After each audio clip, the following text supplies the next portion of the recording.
You think God just dropped you down in your life and didn't put in you everything that you need to do everything he's called you to do? Break it down, Furtick. All right. If God put me in it, he put it in me. But see, I have surface words that have been spoken over me that create insecurities that keep me from believing what God said and moving in what he made me for. Can I tell you how much I suck at most stuff?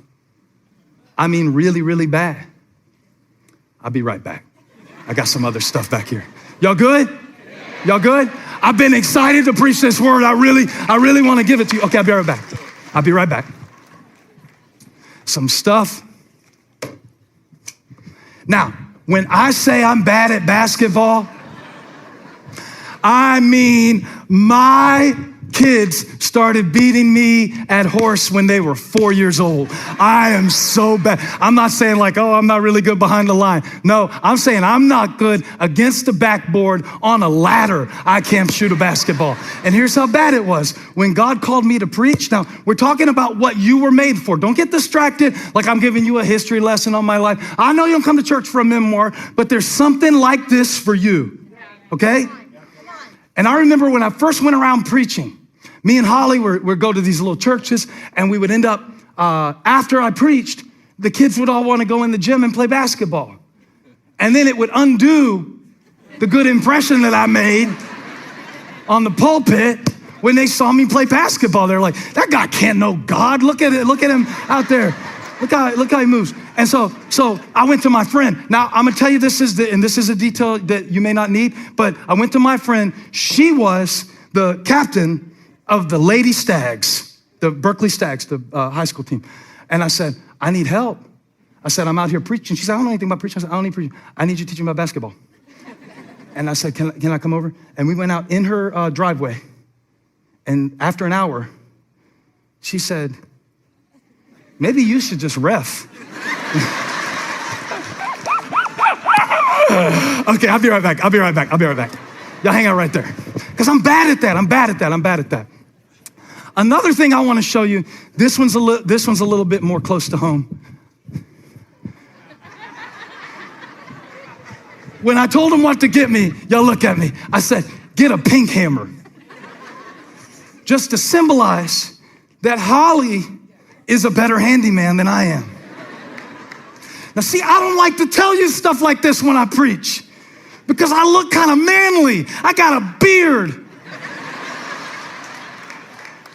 But I need to show you this because it's going to help you with something. It's going to set you free from something. When we first got married, I felt so insecure, inept, incompetent, incapable, insufficient. Because I thought a good husband was a good handyman. That was the image I had. My dad could fix stuff. Her dad can fix stuff. What kind of husband can I be if I can't fix anything? Bird in a bowl. Put that on the camera. Bird in a bowl. That's you. Oh, God, well, I'm not good at that. I'm not quick on my feet. Well, be slow on your feet. Be deliberate. Be accurate. Chop them right in the throat when you hit. Boom, right there.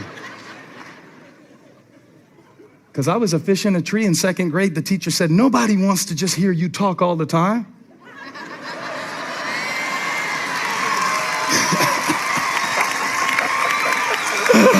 Oh, yeah, baby. I'm a bad bird. Let me fly. I believe I can fly. Move in what you're made for. Let them say what they want. Let them count you out. You got what it takes. You were made for this, baby. Ah, tell the birds, back up, I'm blessed. Tell a fish, swim ah! So, let's make a trade. Bring me a mic. She didn't need a handyman. She needed a holy man. Give me my mic.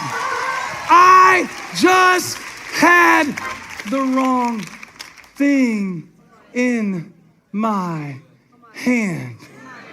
And if you will focus with enough gratitude on what God gave you and how God made you, you little quirky bird, you little funky fish, you little weird, you get focused enough on what he gave you beneath the surface of what you see that's not what you thought it was supposed to be, and you can knock down giants, and God can break down walls, and you can see great and mighty things.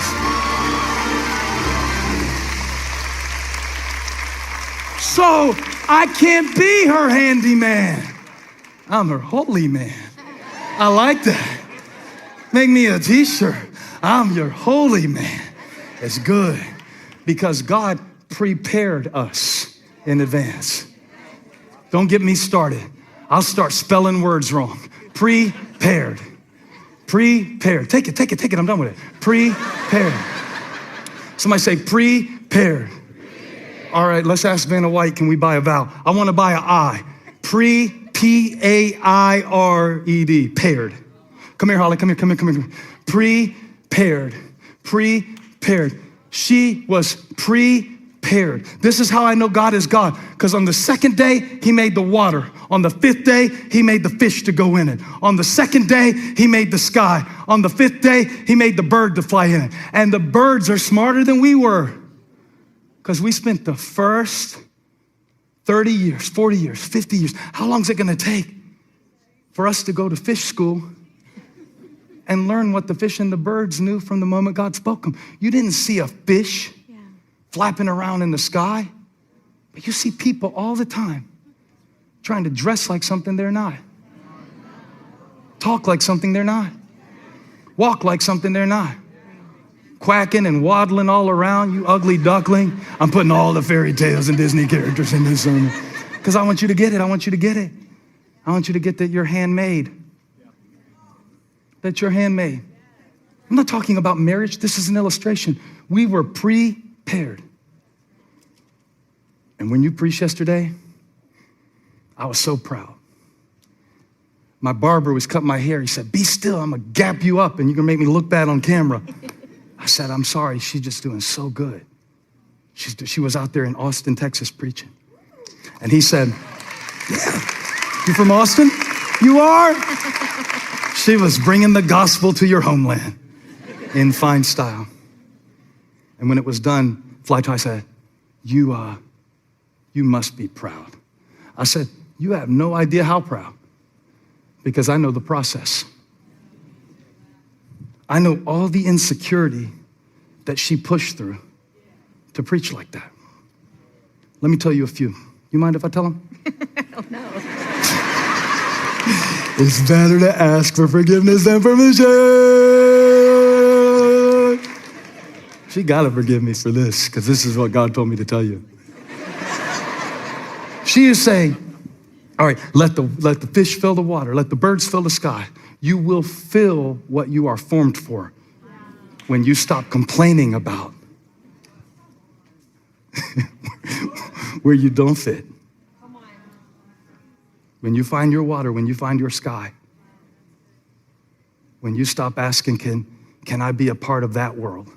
And Holly used to say, I wish I could preach and be more spirit-filled. You know what she meant? Spontaneous. Because where we grew up, scripted and structure meant it wasn't spirit-filled. So she was a bird in a bowl. You love birds? Hold that bowl. She was in that bowl, the bowl of her belief about what God needed her to be for her to be effective. And now y'all make me mad because y'all see me in the store and y'all say, we love when Holly preaches. I'm like, what am I supposed to do with that? I love it when she preaches too. She's not as available for romantic interludes when she's preaching one week, so I'm not gonna let her preach too much. Spontaneous, that's my gift. This is my water, this is my sky, this is me being me.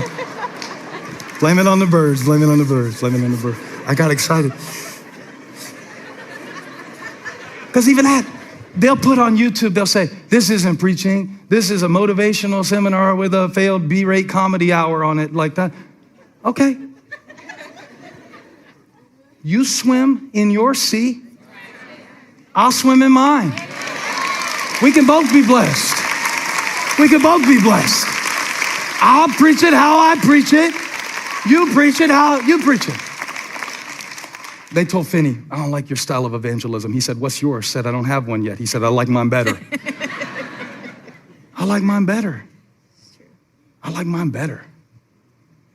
I like my wife better, because I watched you. He said, you must be proud. I said, I am, because I know the process, not the product. People will see the product. But God knows all the mess that you're in right now.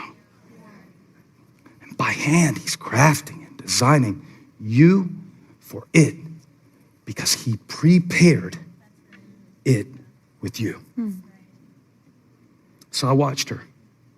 I watched her go from I'm not spirit-filled to realizing that the Spirit of God can fill a script. That you don't have to wing it. Per reference.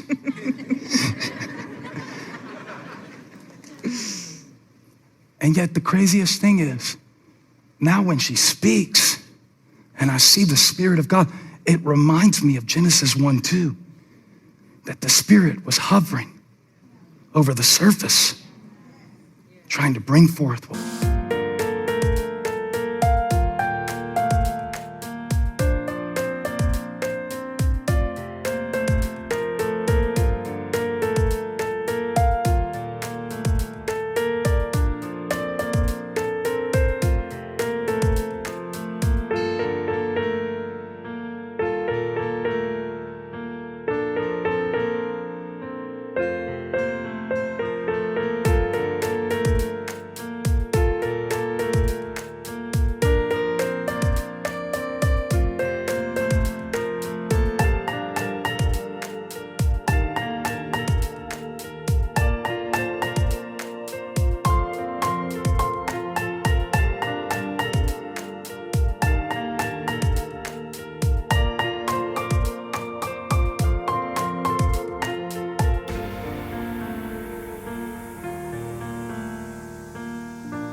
was already there. You know how many birds are in bowls today? Wow. Because of the insecurity that imprisons you?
And you can't move in it because you weren't made for it.